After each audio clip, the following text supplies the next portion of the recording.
کہ مسجد اقصی سے ہی گویا معراج کا سفر شروع ہوا۔ جب آپ لوٹتے ہیں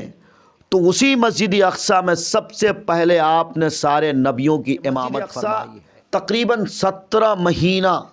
نبی علیہ الصلاۃ والسلام نے بھی اور آپ کے اصحاب نے بھی اسی طرف رخ کر کے یعنی چہرہ کر کے نمازیں کل بھی تھی، آج بھی ہے، اور انشاءاللہ اللہ نے چاہا تو صبح قیامت مسجد اقصی وہیں پر رہے گی۔ دنیا چاہے جو کر لے، مسجد اقصی کو کوئی مٹا نہیں ہے۔ فلسطین کی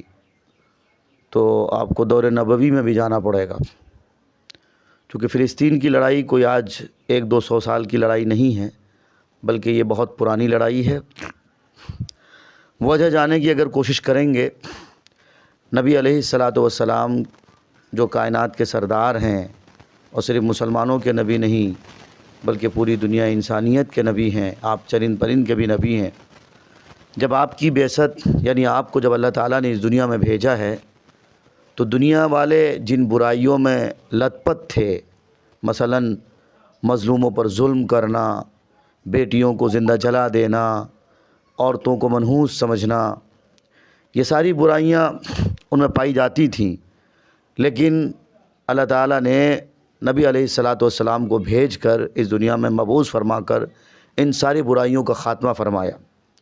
خصوصاً عیسائی دھرم کے لوگ وہ کسی بھی اچھے پروگرام میں عورتوں کو لے جانا پاپ سمجھتے تھے، اور ان کا یہ عقیدہ تھا، ایمان تھا کہ اگر ہم عورتوں کو اس مجلس میں لے جائیں گے، اس پروگرام میں لے جائیں گے تو میرا پروگرام فلاپ ہو جائے گا۔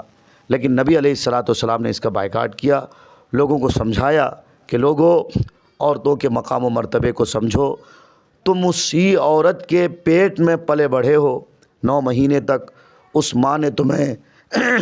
اپنا خون جگر پلایا ہے، جب جا کے تمہارا جسم جثہ بنا ہے۔ تو جب یہ سب کچھ ان ساری برائیوں پہ میرے نبی نے انگشت لگائی، عیسائیوں کو اس دن سے گویا ایک جلن سا ہو گیا، ایک بے چینی سی گویا عیسائیوں کی بڑھ گئی۔ بات اور سوال چونکہ فلسطین اور اسرائیل کو لے کے ہیں، نبی علیہ الصلاۃ والسلام کے زمانے میں بھی جب فلسطین پر عیسائیوں کا قبضہ تھا، حضرت عمر فاروق رضی اللہ تعالیٰ عنہ کے زمانے میں جب حضرت عمر فاروق رضی اللہ تعالیٰ عنہ نے اسٹرائک کیا اور باقاعدہ فلسطین کو آزاد کرنے کی ایک گہار، ایک آواز اور ایک صدا لگائی، تو شاید تاریخ میں یہ بات بہت کم لوگ بتاتے ہیں کہ جس جگہ قبۃ الصخرہ ہے، جس کو آج کے ڈیٹ میں ڈیم آف راک کہہ سکتے ہیں آپ، وہ جگہ جہاں یہودیوں کی معتبر جگہ مانی جاتی ہے، اس جگہ پہ عیسائیوں نے کچرے اور کوڑے ڈال رکھے تھے، چونکہ عیسائیوں نے یہ ہدف لیا تھا کہ یہودیوں کو ہم اس جگہ پہنچنے نہیں دیں گے، گویا ان پر پابندی آئی تھی۔ لیکن تاریخ نے وہ کروٹ لیا اور حضرت عمر فاروق رضی اللہ تعالیٰ عنہ نے اور آپ کی قیادت میں فلسطین آزاد ہوا، مسجد اقصی آزاد ہو گئی۔ پھر اس وقت نبی علیہ السلام حضرت عمر فاروق رضی اللہ تعالیٰ عنہ نے فلسطین کو آزاد کرنے کے بعد یہودیوں کو مسجد اقصی میں آنے کی اجازت دی۔ سب سے پہلا شخص اور سب سے پہلی شخصیت اور تاریخ میں سب سے پہلا نام حضرت عمر فاروق رضی اللہ تعالیٰ عنہ کا ہے۔ آج جائے کہ یہودی مسلمانوں کو کیا سمجھتا ہے اور مسلمان کو اپنا دشمن سمجھتا ہے، مارتا ہے، پیٹتا ہے، کاٹتا ہے، لیکن ان یہودیوں کو اتنا پتہ نہیں ہے کہ عیسائیوں نے تمہارے فلسطین آنے پر پابندیاں عائد کر رکھی تھیں، لیکن وہ ذات حضرت عمر فاروق کی ہے کہ حضرت عمر فاروق نے آپ کی پابندی کو ہٹا دیا اور فلسطین اور مسجد اقصی آنے کے لیے آپ کے راستے اور دروازے گویا کھول دیے۔ تو یہ کام سب سے پہلے کس نے کیا؟ حضرت عمر فاروق رضی اللہ تعالیٰ۔ دوسری بات کہ مسجد اقصی کو آزاد سب سے پہلے حضرت عمر فاروق رضی اللہ تعالیٰ عنہ نے غالباً 637 عیسوی میں کیا تھا۔ پھر اس کے بعد ایک مارکہ بازی، ایک مارکہ ہوا، پھر ایک جنگ ہوئی، لڑائی ہوئی، اور پھر پتہ نہیں کیسے عیسائیوں کا تسلط ہو گیا، عیسائی پھر اس پہ قابض ہو گئے۔ پھر تاریخ نے کروٹ لیا اور غالباً 1000 عیسوی کی بات ہے، کہ ایک اللہ کا مرد مجاہد، ایک شیر ببر جس کو کہ دنیا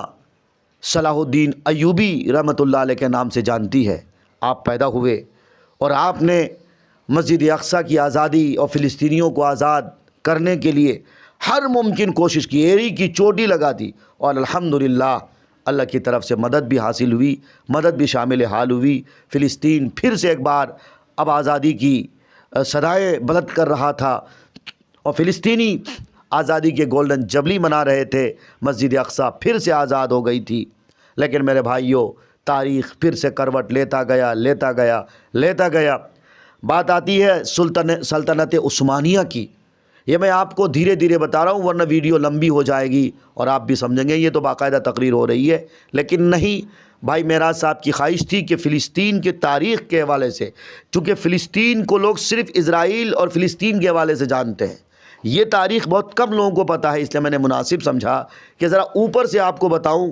کہ وجہ کیا ہے، ماجرا کیا ہے، کب سے یہ جنگ لڑائی لڑی جا رہی ہے، کب سے یہ جنگ چھڑی ہوئی ہے اور کیوں چھڑی ہوئی ہے، وجہ کیا ہو سکتی ہے۔ بات آئی ہے مسجد اقصیٰ کی، تو ایک بات آپ یہ بھی سمجھ لیں کہ اس دھرتی میں سب سے پہلی مسجد کون سی ہے؟ وہ مسجد حرام ہے۔ مسجد حرام کے 40 سال کے بعد مسجد اقصیٰ کی بنیاد رکھی گئی۔ مسجد حرام کی بھی بنیاد حضرت آدم علیہ السلام جو اس مانوتا کے سمان کے لیے سب سے پہلے ویکتی، سب سے پہلی شخصیت، سب سے پہلے انسان ہے، اس کی بنیاد بھی حضرت آدم نے رکھی، اور ٹھیک اس کے 40 سال کے بعد مسجد اقصیٰ کی بھی بنیاد حضرت آدم علیہ السلام نے رکھی۔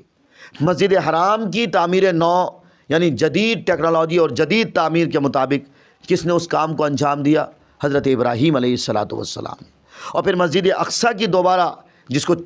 تعمیر نو کہتے ہیں، جدید تعمیر، اس کو کس نے انجام دیا؟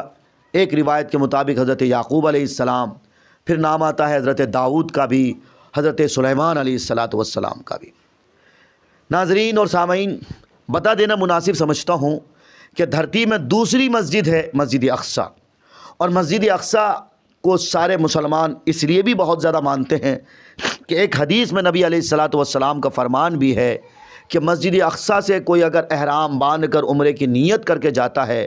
تو اس کے عمرے میں ثواب اتنا ملتا ہے کہ وہ تصور اور سوچ بھی نہیں سکتا ہے۔ تو مسجد اقصیٰ کی اس طرح سے بھی بہت فضیلت بڑھ جایا کرتی ہے، اور خود قرآن کریم کی آیت بھی ہے، سبحان الذی اسریٰ بعبدہ لیلا من المسجد الحرام الی المسجد الاقصیٰ الذی بارکنا حولہ۔ یہ پوری آیت ہے، پاک ہے وہ ذات جس نے راتوں رات مسجد حرام سے مسجد اقصیٰ کا سفر منٹوں میں، راتوں رات میں کرایا، اور پھر اس کے بعد مسجد اقصیٰ کے پاس جو جگہ قبۃ الصخرہ جہاں یہودی اپنی تاریخی جگہ سمجھتے ہیں، وہیں پر میرے نبی علیہ السلام کی جو سواری تھی،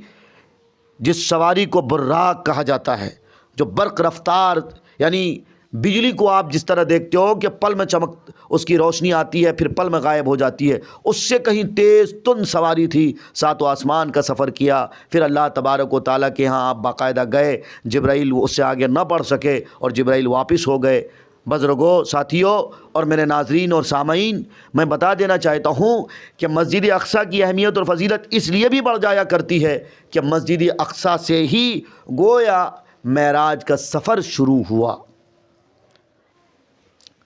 تیسری اہم بات مسجد اقصیٰ سے مسلمانوں کے رشتے کے متعلق ہے، وہ یہ کہ مسجد اقصیٰ تقریباً 17 مہینہ نبی علیہ السلام نے بھی اور آپ کے اصحاب نے بھی اسی طرف رخ کر کے یعنی چہرہ کر کے نمازیں پڑھی ہیں۔ تو گویا میرا قبلہ اول آج سے نہیں بلکہ نبی علیہ السلام کے زمانے سے وہ قبلہ اول تھا، اور یہ یقین جانو جب تک دھرتی رہے گی اللہ کا نظام چلے گا، مسجد اقصیٰ کو کوئی مٹا نہیں سکتا ہے۔ ہاں، ہماری کمزوری کی وجہ سے چند دن کچھ لوگ قابض ہوئے، قبضہ کیا، لیکن یقین جانو مسجد اقصیٰ کل بھی تھی، آج بھی ہے، اور انشاءاللہ اللہ نے چاہا تو صبح قیامت مسجد اقصیٰ وہیں پر رہے گی۔ دنیا چاہے جو کر لے، مسجد اقصیٰ کو کوئی مٹا نہیں سکتا۔ تو یہ مسجد اقصیٰ کے متعلق کچھ حقائق تھے، کچھ فضائل تھے۔ میرے سے اور مسلمانوں سے، مسلمانوں کا کیا رشتہ تھا مسجد اقصیٰ۔